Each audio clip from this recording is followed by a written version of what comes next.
नमस्कार। मैं ललित सिंह पोखरिया। आज मुझे विश्व हिंदी रंगमंच दिवस के अवसर पर निसर के फेसबुक पेज पर लाइव आना था। इसकी सूचना मैं दिन में दोपहर से थोड़ी पहले ही दे पाया था। तो जब मैं लाइव आया 8:30 का मैंने समय घोषित किया था। मैं 8:35 तक आया, लेकिन 8:40 तक केवल 2 लोग फेसबुक लाइव में इस पेज से जुड़ पाए थे। वे दोनों मेरे छात्र हैं। तो मुझे लगा कि शायद लोगों का आज लाइव मुझसे जुड़ पाना मेरे भाग्य में नहीं है। तो लेकिन मुझे कुछ बोलना तो था ही था। तो मैं सोच रहा था कि मैं रिकॉर्डिंग कर लूँ, ज़्यादा अच्छा है। इस रिकॉर्डिंग को मैं बाद में फेसबुक पर, अपने फेसबुक पेज पर भी और अपने फेसबुक की जो इंडिविजुअल आईडी है उस पर भी जो है मैं इसको साझा करूँगा। तो उसी के लिए मैंने रिकॉर्डिंग अभी शुरू की है। तो मैं आप सबको, मेरे सभी मित्रों को विश्व हिंदी रंगमंच दिवस पर बधाई देता हूँ। जो रंग प्रेमी हैं उनको भी बधाई देता हूँ, और जो मेरे रंग मित्र हैं, रंगकर्मी हैं, उनके लिए तो आज पूरे देश भर से बधाई उनको मिली ही होगी, और मेरी भी बधाई वो स्वीकार करें। विश्व हिंदी रंगमंच दिवस पर बोलने के लिए मेरे पास विशेष कुछ नहीं है। सिर्फ एक शंका मेरे मन में आई थी कि हिंदी रंगमंच दिवस को क्या विशुद्ध रूप से हिंदी भाषा का रंगमंच मान के संतोष कर लेना चाहिए, या हिंदी भाषा में, विशुद्ध हिंदी भाषा में हो रहे रंगमंच के इतर भी जो कुछ हमारे हिंदी भाषी क्षेत्र में हो रहा है उसको हिंदी रंगकर्म के दायरे में रखा जा सकता है या रखा जाना चाहिए। ये कुछ सवाल मेरे जहन में आए, तो उन सवालों को लेकर भी और अपनी तरफ से मेरा उत्तर उन सवालों का क्या है, उस उत्तर को भी आप तक पहुंचाने के लिए मैंने सोचा मैं आज फेसबुक पेज पर आ जाऊं और आपसे ज़रा सा वार्ता कर लूं। अब जैसा कि हिंदी रंगमंच दिवस कैसे मनाया जा रहा है, कैसे ये शुरू हुआ, तो इसके बारे में जो थोड़ी बहुत मेरी जानकारी है। सन 1868 में ऐसा हुआ। काशी नरेश की मदद से, उनकी सहायता से पंडित शीतला प्रसाद त्रिपाठी जी द्वारा जो नाटक लिखा गया था, जानकी मंगल, उसको हिंदी भाषा में लिखा गया पहला नाटक माना जाता है। अगर केवल विशुद्ध रूप से हिंदी भाषा या खड़ी बोली में लिखे गए नाटकों की बात करें तो 3 अप्रैल 1868 को उसका मंचन हुआ। उसके ठीक 100 साल बाद 3 अप्रैल 1968 को लखनऊ की नाट्य संस्था नक्षत्र और संगीत नाट्य भारती ने इसकी शतवार्षिकी मनाई कि किसकी, उस जानकी मंगल नाटक के मंचन की। एक बात मैं यहाँ पर और बताना भूल गया, मैं बता दूँ। उस जानकी मंगल नाटक में हिंदी रंगमंच के उन्नायक या आविर्भावक माने जाने वाले भारतेंदु हरिश्चंद्र जी ने लक्ष्मण की भूमिका निभाई थी। वही भारतेंदु हरिश्चंद्र जो 1950 में जिनका जन्म हुआ, और 1850 में, और 1885 की 35 वर्ष की कम उम्र में ही उनका देहांत हो गया। लेकिन उन्होंने रंगमंच के क्षेत्र में रंगमंच लेखन और रंगमंच निर्देशन और रंगमंच अभिनय और रंगमंच आंदोलन के साथ साथ साहित्य में, गद्य में, कविता में, निबंध में जो अमिट छाप छोड़ी है उसका कोई दूसरा विकल्प नहीं है। इतनी कम आयु पाने के बाद भी उन्होंने जो इतना रच दिया, उसका जो है, उसको देखते हैं, सुनते हैं, पढ़ते हैं तो विस्मय होता है। और उन्होंने 1880 में केवल एक रात में अपने उस कालजयी नाटक की रचना करी थी जिसका नाम है अंधेर नगरी चौपट राजा, जिसके आज भी देश भर में हजारों मंचन हो चुके हैं। आज तक देश भर में हजारों मंचन हो चुके हैं। और भारतेंदु हरिश्चंद्र जी का लिखा हुआ वो अंधेर नाटक नगरी नाटक जो है वो हिंदी रंगमंच का नाटक, बहुत महत्वपूर्ण नाटक तो है, लेकिन उसमें जो लोक की खुशबू है, जो शास्त्रीयता का संकेत है, जो इनोवेशन की छूट है, अभिनेताओं और रंग निर्देशकों के लिए कल्पना के विविध आयामों की इज़म की उड़ान भरने की जो छूट है, और जितनी सहज सरल उसकी संरचना है, उसका दूसरा उदाहरण अन्यत्र दुर्लभ है। उसमें बिना जताए नांदी पाठ है, उसमें बिना इम्पोज किए भरत वाक्य है, उसमें बिना प्रयास किए लोक रस परिपाक है, और विशुद्ध मतलब खड़ी हिंदी का प्रयोग है लोक रस परिपाक के साथ साथ। तो इस पर नाटक पर तो जितनी बात करी जाए उतनी कम है। मैं इस पर इतनी बात इसलिए कर पा रहा हूँ जो भी, कि इस नाटक से मैं जुड़ा हूँ। इसमें मैंने राजा के रूप में और कबाब वाला और बनिया के रूप में करीब 60 मंचनों में अभिनय किया है, जो गोवा तक में इसका मंचन किया गया, और उत्तर प्रदेश के कई गांव, शहरों और कस्बों में इसका मंचन हुआ।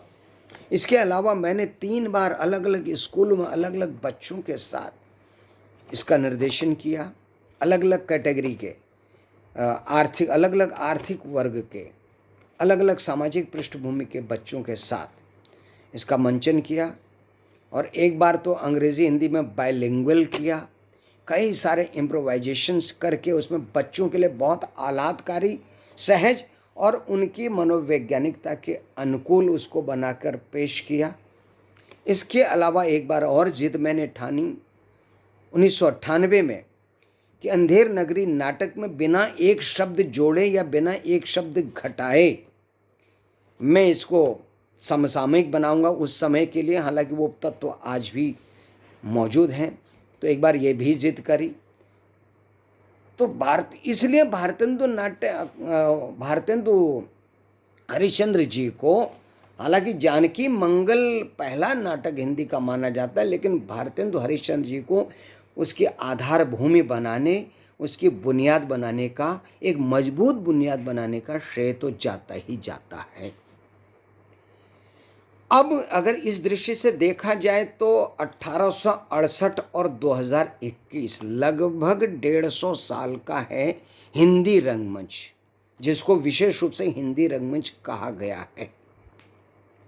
तो इसको मैं जब 1968 में इसकी शतवार्षिकी मनाई गई जानकी मंगल नाटक की, 1975 में डॉक्टर शरद नागर जी ने, जो उसमें उत्तर प्रदेश संगीत नाटक अकादमी में शायद उप सचिव थे, उन्होंने 3 अप्रैल के दिन को विश्व हिंदी रंगमंच दिवस मनाने के लिए चुना और उसको संगीत नाटक अकादमी, उत्तर प्रदेश संगीत नाटक अकादमी के माध्यम से लोकप्रिय बनाने का काम किया। क्योंकि 3 अप्रैल 1868 को जानकी मंगल का पहला मंचन हुआ था, और लखनऊ में संगीत नाट्य भारती और नक्षत्र नाट्य संस्था ने 3 अप्रैल 1968 को उस नाटक की, उस मंचन की शतवार्षिकी मनाई। तो डॉक्टर शरद नागर जी ने सोचा कि 3 अप्रैल का जो दिन है, ये एक हिंदी रंगमंच के लिए, हिंदी भाषा भाषी क्षेत्र के लिए एक बहुत महत्वपूर्ण दिन है, तो इसको विश्व स्तर पर हिंदी रंगमंच दिवस मनाया जाए। इसकी उन्होंने पहल की। इसके लिए उनको कोटिशा साधुवाद हम आज भी देते हैं। लेकिन मैं जैसे पहले कह चुका हूँ, तो क्या विशुद्ध रूप से हिंदी भाषा भाषी क्षेत्र में हिंदी भाषा में लिखे गए या खड़ी बोली में लिखे गए नाटकों को ही हिंदी, या उनके मंचन को ही हिंदी रंगमंच माना जाए? अब इसमें मेरी कोई जिद नहीं, लेकिन आज मेरे जहन में ये सवाल उठा और मैंने कुछ उत्तर खोजने की भी कोशिश की। तो वो उत्तर जो मुझे मिले हो सकता है आपके वो उत्तर वो ना हों, आप उससे सहमत ना हों, क्योंकि आज विश्व हिंदी रंगमंच दिवस है तो इस पर थोड़ा सा चिंतन करने का मेरा मन हुआ, इसलिए आपके समक्ष में पेश होना चाहता था, अपनी बात साझा करना चाहता था। तो मुझे ऐसा लगता है हिंदी रंगमंच तो एक शाखा है भारतीय रंगमंच की। उसका जो चेतना है, उसका जो भाव है, उसका जो रस परिपाक है, उसकी जो संवेदना है, उसका जो सरोकार है, उसका जो शिल्प है, उसकी जो क्या कहना चाहिए सांस्कृतिक या सांस्कारिक आइडेंटिटी है, वो भारतीय रंगमंच से अलग थोड़ी है। भारतीय रंगमंच की विशाल भूमि पर ही जो रंगमंच का विशाल वृक्ष उत्पन्न हुआ, उसी वृक्ष की एक शाखा है हिंदी रंगमंच। लेकिन ऐसा कहकर मैं हिंदी रंगमंच को के अवदान को, उसके महात्म्य को कम नहीं कर रहा हूँ, उसको छोटा नहीं कर रहा हूँ, लेकिन मैं उसको व्यष्ट समष्टि का ही एक अंग मानकर उसको वृहद और विराट रूप से महसूस करते हुए आपसे अपनी बात साझा करना चाहता हूँ। तो अगर हम देखें तो हिंदी भाषा भाषी क्षेत्र कितने राज्य हैं? उत्तर प्रदेश है, उत्तराखंड है, हरियाणा है, दिल्ली को भी माना जा सकता है, राजस्थान है, मध्य प्रदेश है, छत्तीसगढ़ है, बिहार है, झारखंड है। अब यहाँ जो भारतीय रंगमंच की जड़ें हैं वो केवल 150 साल पुरानी थोड़ी है। हम जानते हैं हमारा लोक नाट्य, लोक रंगमंच शताब्दियों गहरी उसकी जड़ें हैं, और वो जड़ें भारतीय लोक चेतना या भारतीय समग्र आध्यात्मिक और दार्शनिक चेतना और उसका जो लोक परंपरा के रूप में अभिव्यक्तिकरण है, उसी का तो एक बहुत विराट अंग है लोक रंगमंच, हिंदी भाषा भाषी क्षेत्र का भी। तो क्या उस लोक रंगमंच का और हिंदी रंगमंच का आपस में नाभिनाल बंधन नहीं है? क्या संतान की पहचान को उसकी माँ से अलग किया जा सकता है? क्या वो माँ की चेतना का, माँ के जैविक लक्षणों का, माँ के मनोवैज्ञानिकता का विस्तार नहीं है? उसमें अलग भी कुछ जुड़ेगा, क्योंकि अलग अंश के रूप में जीवन में उसकी अलग सांसें होंगी। जब तक वो माँ के गर्भ में था वो सब माँ का ही उसका था, लेकिन अब उसकी सांसें अलग होंगी। उसकी अनुभूति का जो संगठन होगा या क्रिया प्रतिक्रिया होगी वैश्विक जगत से, ज्ञानेंद्रियों के माध्यम से, उससे एक नए भाव, नए विचार, नया चिंतन पैदा हो सकता है, नवी संवेदना, नई कल्पनाशीलता पैदा हो सकती है। लेकिन उसका आविर्भाव हुआ कहाँ? उसकी तो जड़ माँ है। उसी प्रकार से हम क्या हिंदी रंगमंच को विराट हिंदी भाषा भाषी क्षेत्र के भारतीय मंच रंगमंच के विशाल वट वृक्ष लोक रंगमंच से अलग कर सकते हैं? मेरा विचार है कि शायद नहीं कर सकते। तो ऐसा मैं क्यों कह रहा हूँ कि भाई हिंदी रंगमंच दिवस को मनाने के दिन हम अपने विराट जो वट वृक्ष है हमारे लोक रंगमंच का, उसको भी याद कर लें। और लोक रंगमंच ने तो, अगर हम शास्त्रीय युग की बात छोड़ दें, जो शास्त्रीय युग के बाद एक उसमें विराम आता है या उस रूप में नहीं आता, हालांकि संस्कृत नाटककार तो 7वीं, 8वीं, 9वीं, 10वीं, 12वीं, 13वीं शताब्दी और अद्यतन भी हैं, लेकिन उस परंपरा में, जिस परंपरा में भरतपुंती द्वारा निष्पादित नाट्य शास्त्र के शिल्प से, सरोकार से वो नाटक होते थे, उस स्वरूप में उसका अब उस रूप उतना प्रचलन नहीं रहा। लेकिन लोक रंगमंच तो भले उत्तर भारत में कम हो गया हो, जैसा कि कहते हैं इन्वेडर्स की वजह से, जो भी तथ्य हो, मैं उसको प्रामाणिक रूप से कुछ नहीं कह सकता, लेकिन दक्षिण भारत में तो हमारे भारतीय जो शास्त्रीय नाट्य परंपरा है उसकी भी जड़ें आज विद्यमान हैं और पल्लवित पुष्पित हो रही हैं, उसकी शाखाएं पल्लवित पुष्पित हो रही हैं। लेकिन हम ऊपर की ही बात करें, उत्तर भारत की बात करें, तो क्या हम इस लोक रंगमंच से हिंदी रंगमंच को अलग कर सकते हैं? नहीं। ये तो लगातार इसको सांसें मिली, खाद पानी और पोषण जो मिला लोक रंगमंच से मिला, भले ही वो अभिजात्य नागरी रंगमंच, यथार्थवादी शैली का रंगमंच क्यों ना हो, लेकिन वो हो किसके द्वारा है, किनके बीच में हो रहा है? भारतीय जनमानस के बीच में ही तो हो रहा है।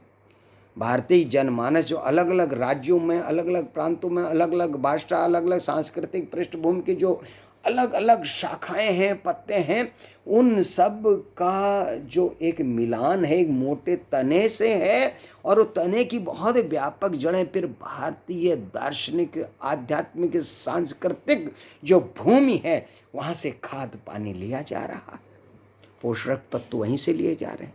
इस प्रकार से हम हिंदी रंगमंच की बिल्कुल पृथक आइडेंटिटी या पृथक पहचान बनाने की जिद नहीं कर सकते।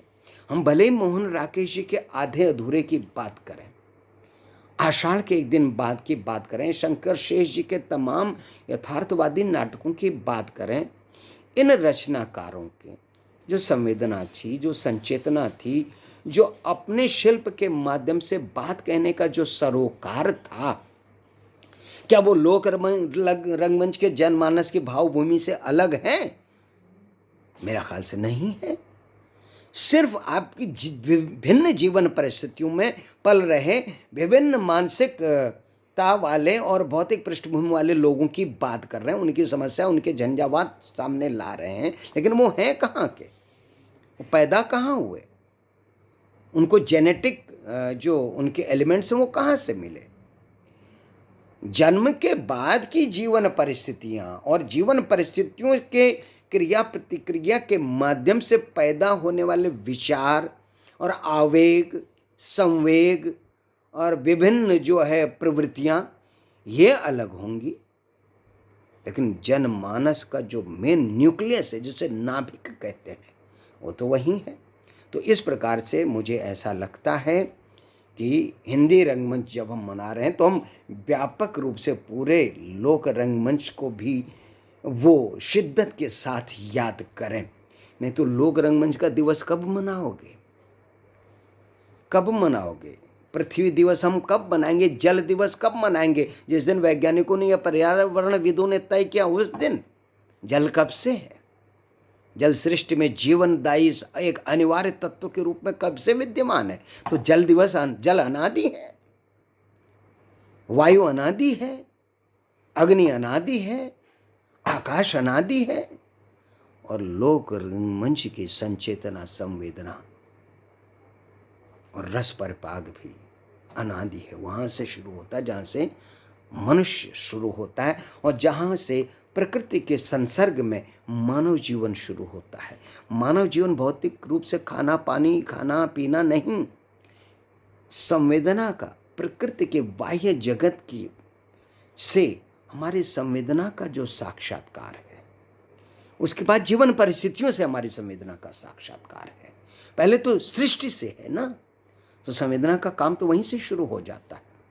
तो वहाँ से लोक रंगमंच शुरू है ना। तो भाई ऐसे दिवस कब मनाएंगे जो समग्र में व्याप्त है ना, समग्र। इसके लिए मेरा जो है उपनिषद का एक श्लोक याद आता, 2-3 दिन से जो मेरे जहन में घूम रहा है, पहले से भी मैं उसको यथा कथा स्मरण करते रहता हूँ। ओम पूर्णमदः पूर्णमिदं पूर्णात् पूर्णमुदच्यते पूर्णस्य पूर्णमादाय पूर्णमेवावशिष्यते। इसका मैं अंत में जो अर्थ निकालता हूँ, पूर्ण में से पूर्ण निकाल दो तब भी पूर्ण शेष रहता है। यही विराटता है लोक रंगमंच की।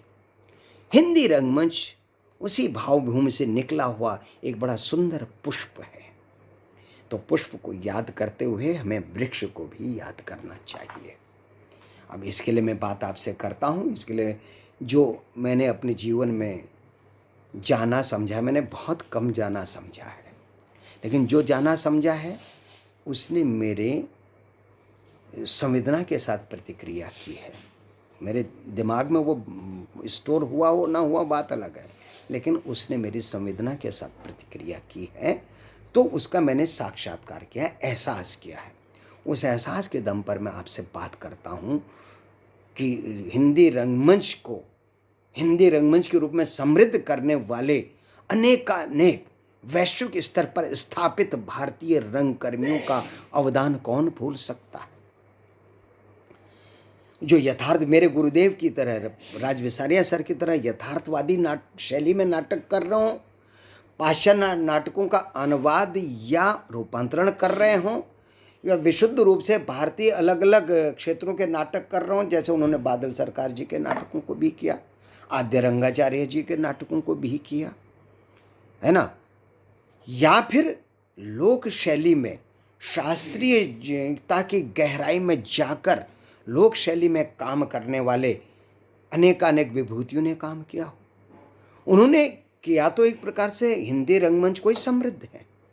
हम नाम लें बंसी कौल जी का, हम नाम लें हबीब तनवीर साहब का, हम नाम लें भानु भारती जी का, हम थोड़ा सा आंशिक रूप से नाम लें उधर अगर मुश्ताक काक जी का, या रविशंकर केमू जी के, जो खुद रविशंकर केमू जी का और मोतीलाल केमू जी का, राजस्थान के अर्जुन दास देवचारण जी का, हमारे बुंदेलखंड के अर्जुन दास केसरी जी का। उन्होंने लोक पर काम करते हुए रंगमंच के लिए एक बहुत विपुल समृद्धि का योगदान दिया, जिससे हम लोग बुंदेलखंडी क्षेत्र के लोग या और दूसरे लोग भी किसी न किसी रूप में वहाँ से सामग्री लेते गए। तो इतना काम हुआ। और अंततः ये किनके नाम ले रहा हूँ, इन्होंने वैश्विक स्तर पर भारत के रंगमंच को और हिंदी के रंगमंच को ही तो प्रतिष्ठित किया। हमने 1986 में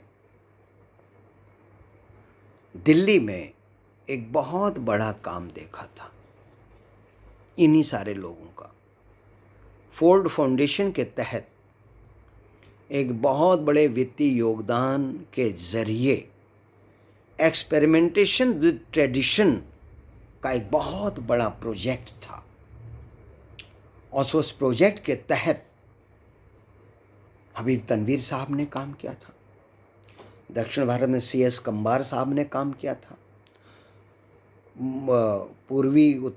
हमारे उत्तर पूर्वी राज्यों से लोकेंद्र अरम्बम जी ने काम किया था, बंसी कौल जी ने काम किया था, भानु भारती जी ने काम किया था, अनेक और लोगों ने काम किया था। काम क्या किया था?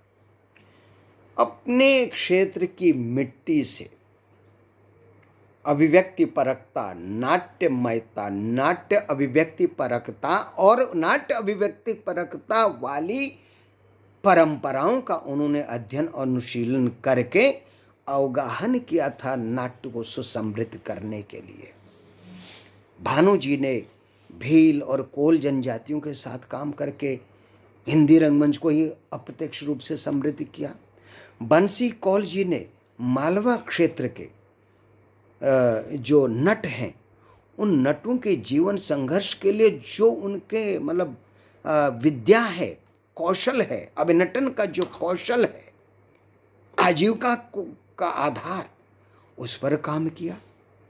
इसी पर हबीब तनवीर जी ने, सब लोग जानते हैं, छत्तीसगढ़ के ग्रामीण अंचलों की माटी से गीत, संगीत, कथाएं निकाल के उनको निःसृत करके वैश्विक स्तर पर छत्तीसगढ़ी रंगमंच के द्वारा और शास्त्रीय नाटकों को भी छत्तीसगढ़ी भाषा में अपनी शैली में परिवर्तित करके वैश्विक स्तर पर उसको पहुंचाया। तो क्या हम हबीब तनवीर जी को हिंदी रंगमंच से अलग कर सकते हैं? भानु भारती जी को हिंदी रंगमंच से अलग कर सकते हैं? या बंसी कौल जी को हिंदी रंगमंच से अलग कर सकते हैं? CS कंबार जी, चलिए वो दक्षिण भारत के हैं, हम उनको भले ही अलग कर लें, उनको दक्षिण भारतीय रंगमंच कह लें। एक भौगोलिक विभाजन तो हो सकता है, लेकिन उसके आत्म तत्व का विभाजन हो पाना, शरीर का भी विभाजन हो सकता है, शरीर में विविधता हो सकती है। जैसे एक पेड़ है, एक पेड़ में 15 शाखाएं हैं, शाखाएं सब एक सी हैं रस चेतना वाली, लेकिन उनके स्वरूप में थोड़ा बहुत फर्क हो सकता है। लेकिन उनका बाकी जो अंतस है, जो आत्म तत्व है, जो रासायनिकता है, जो रासायनिक संगठन है, वो तो अलग नहीं है। तो उसी प्रकार से भले दक्षिण भारत का भी हो, तो कहीं ना कहीं भीतर की जड़ से, कहीं ना कहीं जाइलम फ्लोएम से, जैसे कि बॉटनी में आता है, तना शाखाओं में पानी और दूसरे खाद्य पदार्थों को पत्तों तक पहुंचाने के लिए या शाखाओं तक पहुंचाने के लिए जाइलम और फ्लोएम जो कोशिकाएं होती हैं, वो तो सब एक है। तो इस प्रकार से अब इनके योगदान को कौन भूल सकता है? कोई नहीं भूल सकता। और वो उन्होंने हिंदी रंगमंच को ही सुसमृद्ध किया, तो हिंदी रंगमंच दिवस पर हमें उनको भी याद कर लेना चाहिए। हिंदी रंगमंच के सांस्कारिक जनक के रूप में, हिंदी रंगमंच के आनुवांशिक तत्वों को के दानी के रूप में, जेनेटिक एलिमेंट्स के दाने के डोनर के रूप में हमें इन लोगों को याद आज करना चाहिए, इन विभूतियों को। अच्छा, अब मैं ज़रा सा आगे बढ़ता हूँ। आप मेरे सिर पर देख रहे होंगे मैंने कुछ ऐसी टोपी लगाई है जिसमें शायद आप में से बहुत से लोगों ने पहले ये टोपी न देखी हो। ये उत्तराखंडी टोपी है, और इससे पहले मैं इस टोपी को पहनने के लिए प्रेरित किनसे हुआ हूँ? मेरे महान महान अग्रज भैजी डॉक्टर डी.आर. पुरोहित जी से। Doctor DR. पुरोहित अंग्रेजी साहित्य और अंग्रेजी नाट्य साहित्य के प्रकांड विद्वान। Doctor DR. पुरोहित उत्तराखंड की अभिव्यक्ति परक परंपराओं, सांस्कृतिक परंपराओं, धार्मिक परंपराओं के आत्म तत्व का अवगाहन करने वाले प्रकांड पंडित, और वहाँ के लोक नाट्य को की महत्ता को अतीत के गर्भ से खींचकर बहुत बड़ा विशाल महल बनाने वाले आदरणीय अग्रज भाईजी डॉक्टर डी.आर. पुरोहित से प्रेरित होकर मैंने ये उत्तराखंडी टोपी पहनी। ये आई कहाँ से, इसकी व्याख्या या इसका वर्णन अभी नहीं करूँगा मैं। अब उत्तराखंडी हूँ तो कहीं ना कहीं से आ ही गई होगी। मैंने क्यों पहनी है ये? क्योंकि हमारे उत्तराखंड का जो रंगमंच है, विशुद्ध रूप से उत्तराखंडी रंगमंच भी है और हिंदी रंगमंच भी है, और उत्तराखंड के उत्तराखंडी कहे जा सकने वाले रंगमंच और हिंदी रंगमंच में बड़ा जबरदस्त अंतर संबंध है, बड़ा जेनेटिक अंतर संबंध है। एक ने दूसरे को समृद्ध किया है। वहाँ के लोक ने हिंदी को रंगमंच को समृद्ध किया, और हिंदी रंगमंच ने कुछ अपने सूत्र लोक रंगमंच को भेजे हैं, दिए हैं, जिससे दोनों की श्री वृद्धि हुई है। तो इसलिए, और मैं उस विषय पर कुछ कहना चाहता हूँ, क्योंकि मैंने उत्तराखंड की खास तौर से कुमाऊँ की एक लोक नाट्य शैली विकसित करने के अपने लगभग 15 वर्षों के, 15 वर्ष से भी ज़्यादा के प्रयासों के दौरान अप्रत्यक्ष रूप से हिंदी रंगमंच के लिए ही काम किया है। और ऐसा काम किया है कि दो ऐसे, जैसे पानी में पानी मिला कि खोल दो, ऐसे दोनों घुल गए हैं। मेरे द्वारा सोची समझी गई या विकसित की गई उस लोक नाट्य शैली की बात करें, जिसमें मैंने नाट्य अलग अनेक वर्कशॉप्स के कार्यशालाओं के दौरान नाटक लिखे, उनको विकसित किया, उनका निर्देशन किया और मंचन किया, जिसमें मेरे करीब 6 नाटक हैं। तो इन नाटकों में मैंने जो काम किया है, मैंने हालांकि हिंदी में मैंने बहुत नाटक लिखे हैं, किए हैं, लेकिन इन नाटकों का मैं उदाहरण इसलिए ले रहा हूँ, मैं ये आपसे कहना चाहता हूँ, उत्तराखंड पर काम करते हुए भी मैंने हिंदी रंगमंच, अप्रत्यक्ष रूप से हिंदी रंगमंच के लिए काम किया। वो कैसे काम किया है, इसके लिए मैं कैसे कर सकने में समर्थ हुआ हूँ, केवल रंगमंच की शिक्षा लेने के से ये नहीं हो सकता था, क्योंकि रंगमंच की शिक्षा मैंने भारतीय नाट्य अकादमी से 84-86 के बैच में प्रशिक्षण प्राप्त किया था। उससे बाद 1 साल की इंटर्नशिप करी थी, और इसी दौरान मैं जो बता रहा हूँ, मैंने दिल्ली में फोर्ड फाउंडेशन के तहत इतने विश्व प्रसिद्ध भारतीय रंगकर्मियों, रंग निर्देशकों का जो काम देखा, उससे मुझे प्रेरणा मिली और एक दायित्व का भी बोध हुआ कि उत्तराखंडी होने के नाते, कुमाऊं मेरी जन्मभूमि होने के नाते, क्या मेरा ये रचनात्मक दायित्व नहीं बनता कि मैं वहाँ की लोक परंपराओं, अभिव्यक्ति परक लोक परंपराओं पर कुछ काम करूं। लेकिन मैं हवा में तो ये काम नहीं कर सकता था। इस काम के कर सकने का या करने के जो दायित्व बोध हुआ, उसकी भी जड़ों में कोई ना कोई बात थी, वह मैं आपसे शेयर करना चाहता हूँ। तो जब ये बात मेरे दिमाग में आई, लेकिन जब दिमाग में आई तो तुरंत मुझे मौका नहीं मिला। ये मौका मुझे मिला 1993 से, जब भारतेंदु नाट्य अकादमी रंगमंडल में अश्रेणी का प्रमुख कलाकार होने के नाते मुझे दल प्रमुख या रंगमंडल प्रमुख का दायित्व दिया जाता था। कलाकार ही रहते, वो अलग से कोई पद नहीं था। तो उस दौरान मेरे ऊपर एक जिम्मेदारी दी गई एक नाटक के निर्देशन की। तो मेरे मित्र सुरेश काला, जो खुद बीएनए के पास आउट, और वसंत रावत, जो आगरा में बहुत रंगमंच के हुए हैं बचपन से, उन लोगों ने ग्राम्य जीवन की श्रेष्ठ कहानियों को छान मारा और प्रेरित किया पानु खोलिया जी द्वारा लिखी गई कहानी समाधि सुख के नाट्य रूपांतरण के लिए, जिसका मैंने नाट्य रूपांतरण किया राजकुंवर के नाम से। अब वो कैसे समर्थ हुआ, क्यों मन में वो बात आई, वो हिम्मत क्यों की? क्योंकि इससे पहले मैं ब्रजेंद्र लाल शाह जी से मिल चुका था 1993 में। बोरारो घाटी के एक सर्वे, शोधपरक सर्वे अध्ययन के सिलसिले में अल्मोड़ा में मेरा मिलना हुआ, सौभाग्य मिला मुझे उनसे मिलने का, ब्रजेंद्र लाल शाह जी का से मिलने का। उन्होंने जो मुझे दिया, उसने मुझे बड़ी हिम्मत दी और उत्प्रेरित किया कि नहीं, अब मुझे भी काम करना है, मुझे भी लोग नाट्य पर काम करना है। तो ब्रजेंद्र लाल शाह जी को कैसे जाना जाता है? कुमाऊं की रामलीला को की श्रीवृद्धि करने, उसको जन्म देने के लिए जाना जाता है। उसके साथ ही मोहन उप्रेती जी को कैसे जाना जाता है?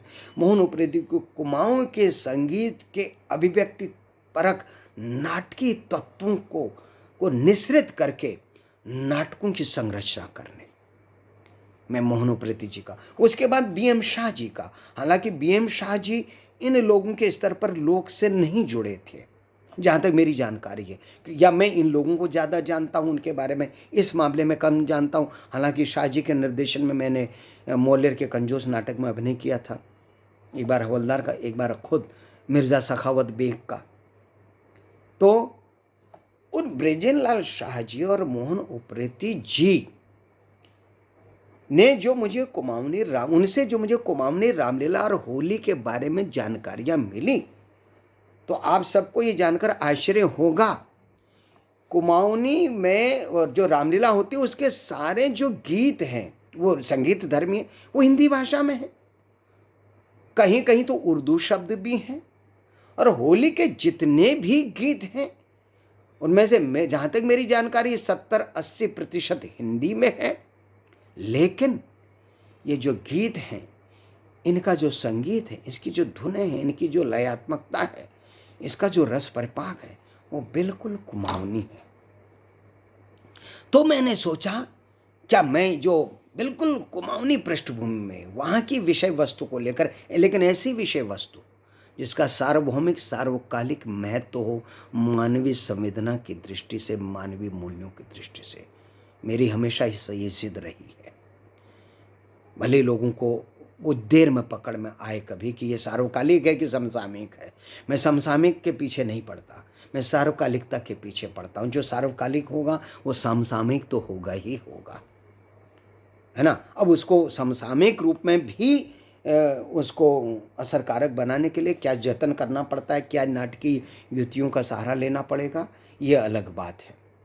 तो मैंने सोचा, मैं भले ही वहाँ के पृष्ठभूमि के नाटक लिखूँ, वहाँ की विषय वस्तु, वहाँ के पृष्ठभूमि, वहाँ के चरित्रों का, लेकिन उनमें कोई मानवीय तत्व हो, वो मैं लिखूँ हिंदी में, लेकिन उसका रस पारपाक या अभिनेता, उसमें कुमाऊं की खुशबू हो। ऐसा इसलिए कह रहा हूँ कि हमारे गढ़वाल में तो लोक नाट्य परंपरा है, लोक नाट्य स्वरूप हैं, लेकिन कुमाऊं में अभिव्यक्ति परकता तो है, अभिनय के तत्व तो हैं परंपराओं में, लेकिन उनको विशुद्ध रूप से लोक नाट्य नहीं कहा जा सकता। हिल यात्रा को कहा जा सकता है, लेकिन हिल यात्रा लोक नाट्य परंपरा है, लोक नाट्य शैली नहीं है। लोक नाट्य परम जैसे रामलीला लोक नाट्य परंपरा है, लोक नाट्य शैली नहीं है। नौटंकी लोक नाट्य शैली है। यहाँ पर क्या अंतर है? लोक नाट्य परंपरा हर साल वही होगा, एक ही वही कहानी होगी। शैली क्या होती है कि अभिव्यक्ति का तरीका एक है, लेकिन कथा अलग होगी, विषय वस्तु अलग होगी, घटनाक्रम अलग होगा। तो ये फर्क है। तो लेकिन गढ़वाल में हमारे लोक नाट्य परंपरा भी थी, लोक नाट्य शैली भी है। कुमाऊं में ऐसी लोक नाट्य शैली विशुद्ध रूप से नहीं थी। तो मैंने सोचा, मैंने क्योंकि रंगमंच की शिक्षा ली है तो मैं इस पर काम करूं, और तब से मैं शुरू हो गया। हालांकि मैंने राजकुंवर नाटक यथार्थवादी शैली में ही लिखा, उसमें एक सूत्रधार ज़रूर रखा, लेकिन बाकी पूरा जो नाटक का की संरचना है वो यथार्थवादी शैली। लेकिन उसके बाद जो मैंने 10-15 सालों में, आज 2016 तक धर्मदास, पाथरबॉल, उत्तरायणी, स्वाधीनता की शैलगाथा और वीरचंद सिंह गढ़वाली, ये जो नाटक लिखे, इन सब को मैंने अपने चिंतन मनन से लोक नाट्य स्वरूप शैली में गढ़ने का काम किया। और मुझे लगा कि हाँ, मैं उत्तरोत्तर कुछ सीखता गया हूँ, उत्तरोत्तर कुछ विकसित होता गया हूँ। ये मैं दावे के साथ नहीं कह सकता हूँ अभी भी कि मैं ये कर चुका हूँ, लेकिन अभी भी उसमें विकास की संभावनाएं हैं और भी उसको परिष्कृत करने की संभावनाएं हैं। तो मैं ये कहने के पीछे ये आशय मेरा, भाई कुमाऊं रंगमंच ने भी, कुमाऊनी रहते हुए भी हिंदी रंगमंच को एक अपनी तरफ से क्या किया है, क्या कहना, प्रसाद दिया है, प्रसाद दिया। और हिंदी रंगमंच ने भी उसका बहुत बड़ा जो है, क्या कहना चाहिए, आभार चुकाया है। नई रंग चेतना, प्रयोग धर्मिता को, क्योंकि नैनीताल में, पिथौरागढ़ में या अल्मोड़ा में थैंक यू मिस्टर ग्लाड जैसे नाटक हुए हैं, अंधायुग हुए हैं, अंधायुग हुआ है, या और तमाम नाटक हुए हैं। तो बड़ी अच्छी, मतलब पानी में पानी घोलने जैसी बात हुई है।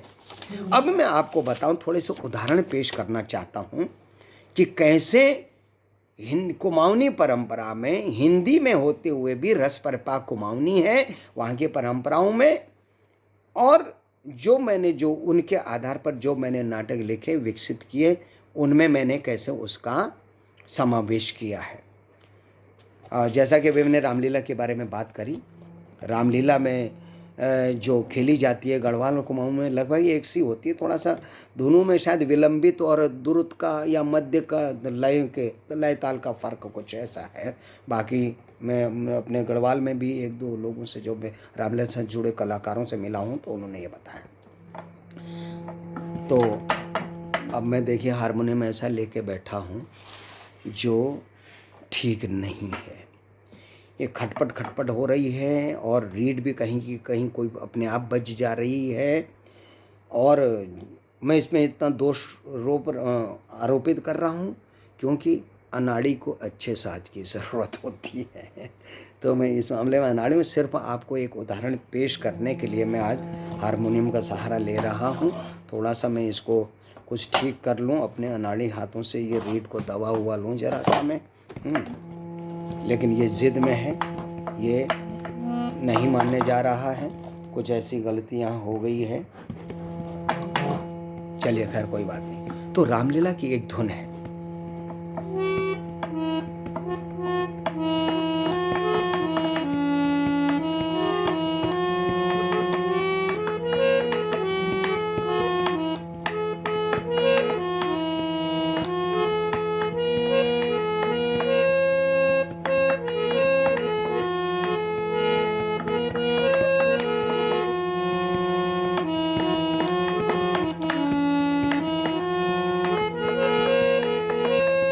आपको धुन पहाड़ी लग रही होगी, लेकिन गीत विश्व जो बांधा गया वो हिंदी में है।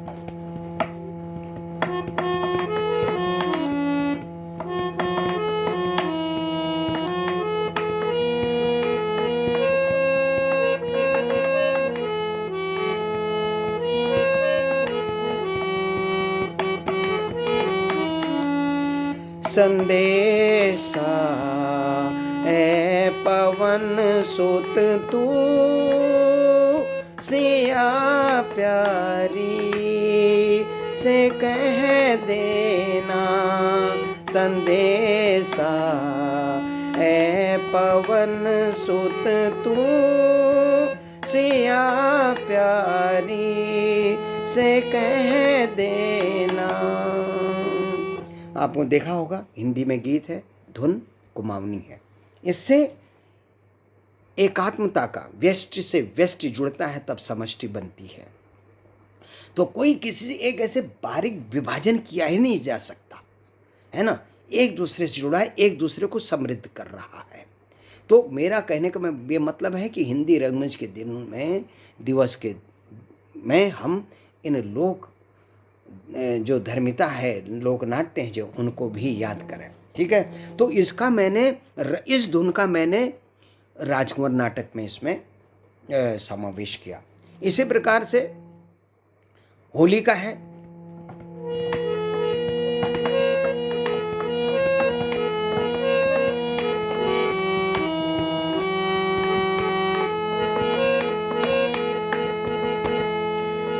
बलमा घर आए फागुन में, बलमा घर आए फागुन में, बलमा घर आए फागुन में, बलमा घर आए फागुन में। पिचकारी भरे हम आंगन में, बलमा घर आए फागुन में। अब देखिए हिंदी में समझ में आ रहा है, क्योंकि हिंदी भाषा में है और रस प्रपाक हमें कुमाऊं का मिल रहा है। तो मैंने ऐसा इसलिए करने की कोई, इस पर भी मैं, ये गीत तो मैंने ज्यों का त्यों राजकुंवर में नाटक में रखा था, क्योंकि अभी मैं यथार्थवादी शैली पे काम कर रहा था और उसमें दूसरे गीत रखने की गुंजाइश नहीं थी उस शैली में। हाँ, ये जो गीत है ये पृष्ठभूमि में चल रहा है, होली का माहौल है, तो ये गीत लोग गा रहे हैं, तो वो यथार्थवादी है। उसी प्रकार से जो मैंने संदेशा ए पवन सुत तू अभी गाया, उसका जो मुख्य पात्र है हुकुम सिंह, जो सुरेश काला जी ने निभाया था, वो जो है राम का पात्र, रामलीला में राम का भूमिका निभाया करता है। तो घर में काम करते करते वो धुन गुनगुना रहा है, वो वहाँ पर इस तरह से पिरो दिया मैंने। और नाटक का मंचन लखनऊ में हुआ, पिथौरागढ़ में भी हुआ। ठीक है, अब मैंने और लोक धुनों का, ये तो चलिए हिंदी में ही है, कुमाऊं की या गढ़वाल की जो लोक धुन है और लोग वहाँ की लोक भाषा में है, उनको मैंने अपने नाटकों के लिए हिंदी भाषा में लिखे गए कुमाऊनी या उत्तराखंडी रस प्रपाक वाले नाटकों में उनकी धुनों को रखा हिंदी भाषा के गीतों के पीछे। अब मैं एक बात बताता हूँ आपको, 1993 में, जैसे जिस दौर में मैं बृजलाल शाह जी से मिला था, उसी दौर में मैं जब शोध सर्वेक्षण कर रहा था, तो मैं कौसानी के नीचे एक गांव है छानी, जहाँ दोसाध लोग रहते हैं, तो वहाँ पान सिंह दोसाध जी लोक कला मर्मज्ञ थे। वे और उनके भाई जी नंदा राजात गायन भी किया करते थे। एक रात में उनके घर पे रहा, उनसे बहुत सारी बातें करी। तो मैं बहुत उसमें, उस दिन मेरा रिकॉर्डर भी ख़राब हो गया था उन दिनों, तो बड़ा वो टेप उसमें सेल डालिए और बटन वो कैसेट डालिए, उस हिसाब से रिकॉर्ड होता था। बैटरी बहुत डाउन हो गई थी, बिजली थी नहीं, तो रिकॉर्ड नहीं हो पाई ज़्यादा चीज़ें, वो बड़ा गलत हो गया। तो उन्होंने मुझे नंदा राजात का एक गीत सुनाया।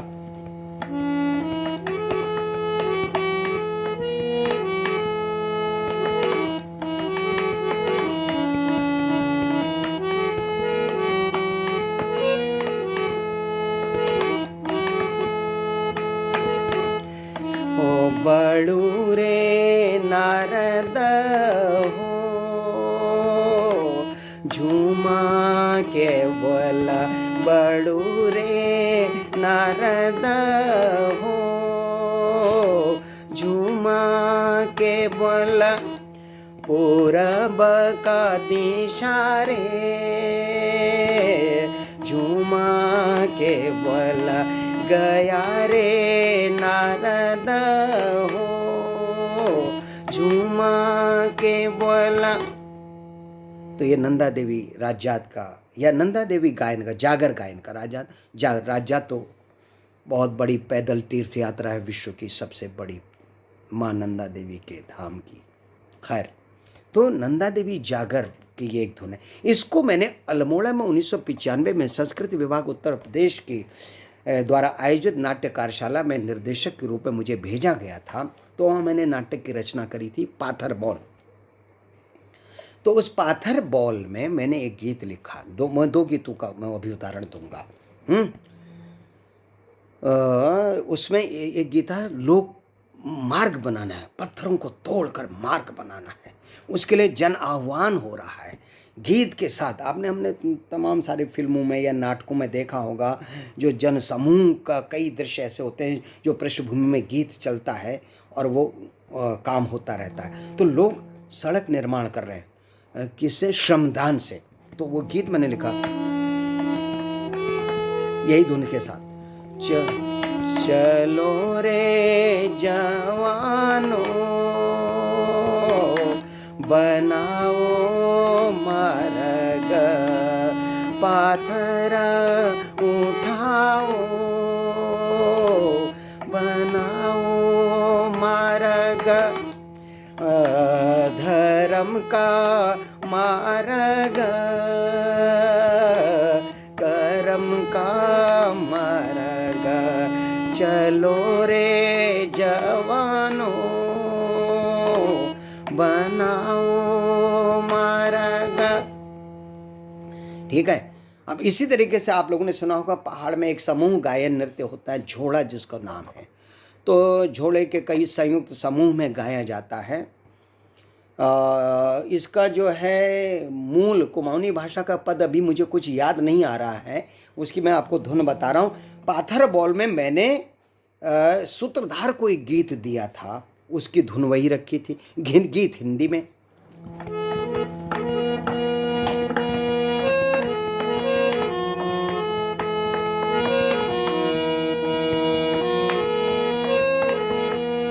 धुन से तो आपको लग रहा होगा कि ये कुमाऊनी है। फिर सुन लीजिए। आहा जैसे किसी शिकारी के जाल में नया पंछी, ओहो पंख फड़फड़ाता है, उड़ नहीं है पाता, ओहो मानव भी फंस कर माया के जाल में, ओहो कभी अपने हृदय में देख नहीं पाता।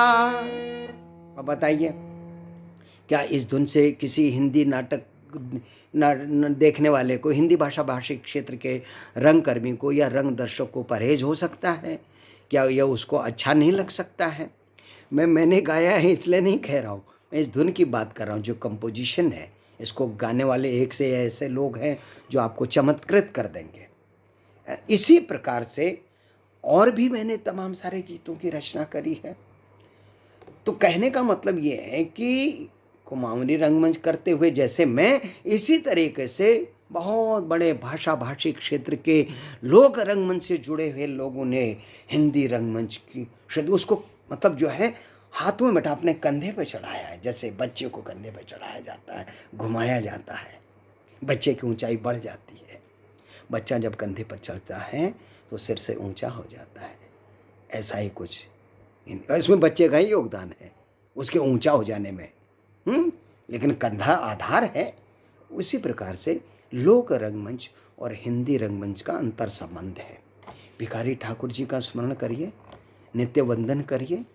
लोगों ने आह्लाद में, खुश में उनको भोजपुरी का शेक्सपियर कह दिया, और बहुत से लोगों को ये उनका इससे अवमानना ही प्रतीत होती है। हालांकि लोगों ने जिसने भी कहा होगा उनके प्रशंसा में ही कहा होगा, अभी उनसे अभिभूत होकर ही कहा होगा। अब बताइए, अकेला आदमी क्या चमत्कार करके चला गया? क्या हम हिंदी रंगमंच वाले वहाँ से प्राण नहीं लेते, वहाँ से इंस्पिरेशन नहीं लेते क्या, वहाँ से ऊर्जा नहीं लेते? लेते हैं ना, सूक्ष्म रूप से, अपदार्थिक रूप से, अभौतिक रूप से प्राण लेते हैं, है ना। तो जैसे ऑस्मोसिस एक प्रक्रिया होती है, सघन माध्यम से विरल माध्यम की ओर जो तत्व होता है वो संचरण करता है, तो उसी प्रकार ये भी है, ठीक है ना। अब मैं आगे बढ़ता हूँ। 1997 में जब मैंने नाटक लिखा था उत्तरायणी में एक थोड़ा सा वो कभी कॉमिक सटायर है तो कभी ट्रेजिक सटायर है। उसमें हमने देखा कि पढ़े लिखे एजुकेटेड लोग भी लोक परंपराओं को अंधविश्वास समझकर, बिना उनकी गहराइयों में गए अंधविश्वास समझकर उसकी अवमानना करते हैं, उसको उलाहना देते हैं और खुद बहुत मूर्खतापूर्ण सुख लेने में के लिए लालायित रहते हैं। तो उसमें क्या दिखाया हमने,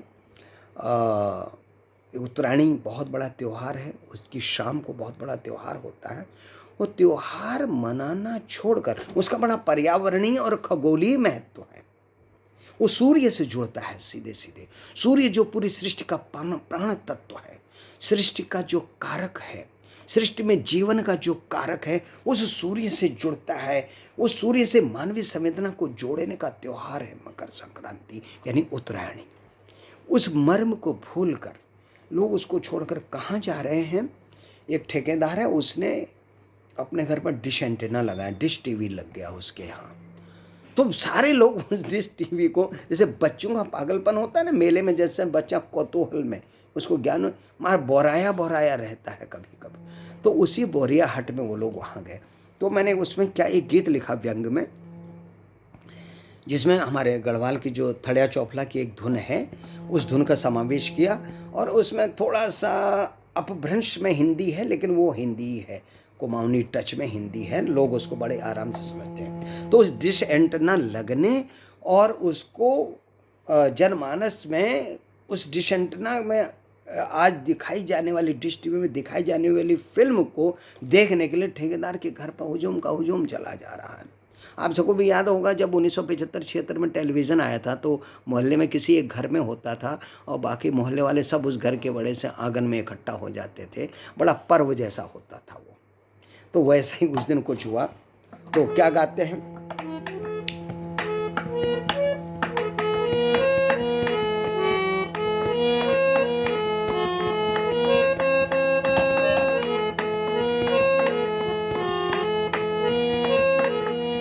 ओ डिश एंटीना हमरा गाँव में लाग्यो, डिश एंटीना हमरा गाँव में लाग्यो, ओ डिश एंटीना हमरा गाँव में लाग्यो, डिश एंटीना हमरा गाँव में लाग्यो।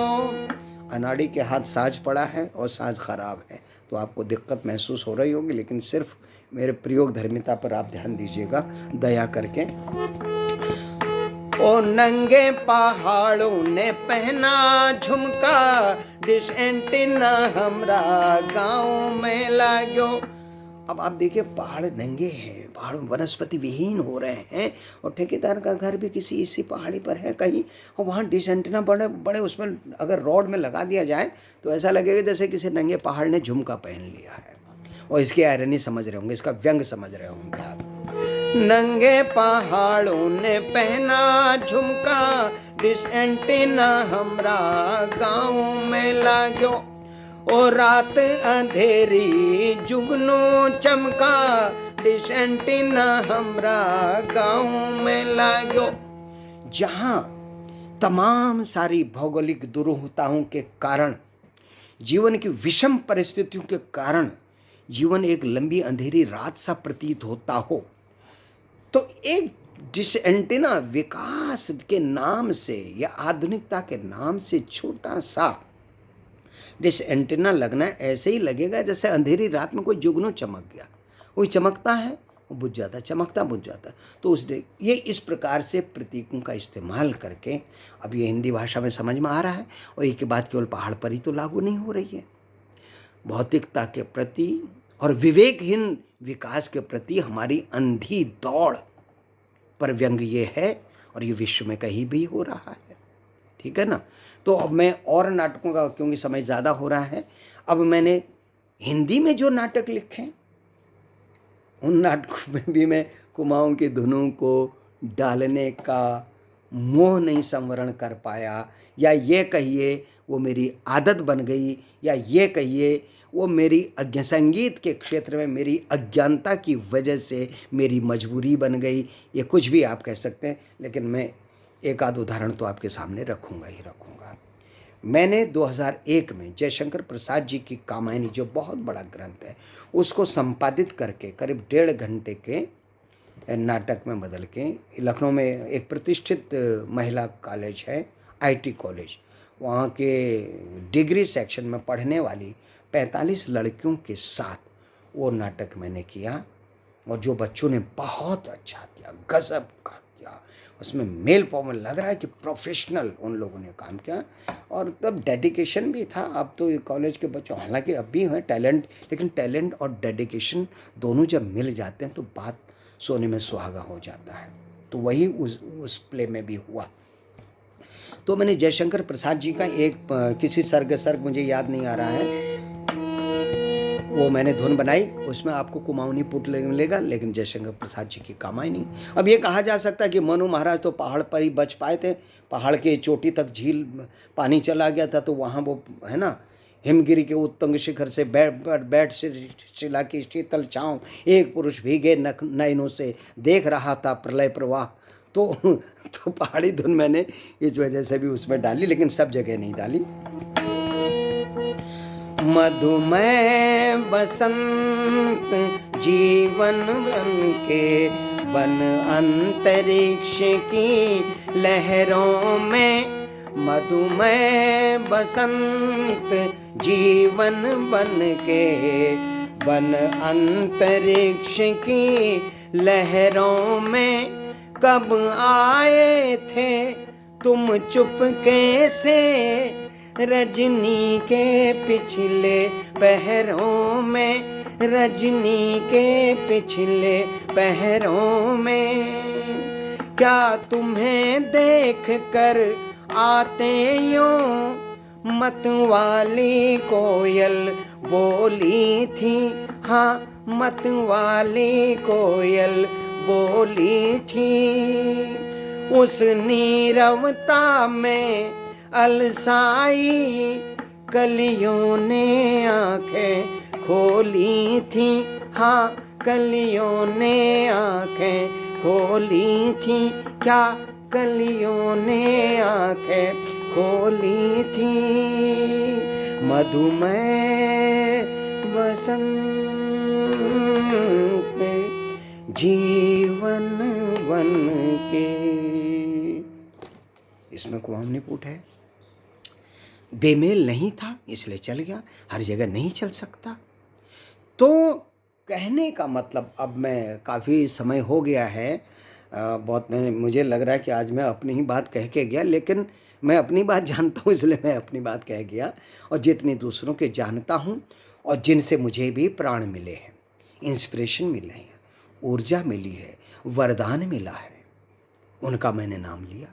हबीब तनवीर साहब का प्रत्यक्ष मेरी भेंट नहीं हुई इस संदर्भ में, लेकिन उनको मैंने जो देखा सुना उसे मैंने वरदान स्वरूप ग्रहण किया। भानु भारती जी के साथ तो काम भी किया, खैर आषाढ़ के एक दिन में किसान की कहानी में, और उनसे इंटरेक्शन भी मेरा हुआ। बंसी कौल जी से मेरा एक इंटरेक्शन हुआ था, मुश्किल से 10 मिनट का, जब वो लखनऊ में बीएनए में आए थे पगलाई गुस्से का धुआं को मंचन करने के लिए। तो उसके बाद मैं उनसे मिला था। मेरे मन में मलाल रह गया, मैं उनके नाटक की समीक्षा नहीं लिख पाया, क्योंकि काफ़ी दिन हो गए थे, मुझे दोबारा वो नाटक देखना था, दोबारा वो नाटक हो नहीं पाया। अब मैं उसकी रिकॉर्डिंग कहीं से लूँगा, जतन करूँगा। मैंने 1-2 छात्रों से कहा पिछले मंचन की, तब मैं लिखूँगा। इसी तरीक़े से हबीब तनवीर साहब से मेरा कोई इंटरेक्शन नहीं, लेकिन मैंने उनके बहुत सारे नाटक देखे। हाँ, हबीब तनवीर साहब के साथ एक गोष्ठी में बोलने का, एक विषय पर बोलने का मुझे गौरव मिला। तो इस तरीके से मैं इन लोगों से जो कुछ भी देखकर सुनकर या संक्षिप्त वार्तालाप से जो मिला उसको मैंने प्रसाद स्वरूप, वरदान स्वरूप ग्रहण किया और अपने काम में उसका उपयोग किया। ठीक है ना। तो अब मैं इसको समाप्त करना चाह रहा हूँ और आप लोगों से निवेदन करना चाह रहा हूँ कि हिंदी रंगमंच दिवस के साथ साथ हम उसकी माता कहेंगे, अगर भारतीय शास्त्रीय रंगमंच को तो पितामह कह सकते हैं, लेकिन माता तो लोक रंगमंच है, उसका स्मरण करें, उसका चरण वंदन भी करें। और इन्हीं बातों के साथ मैं आपको नमन करता हूँ। धन्यवाद।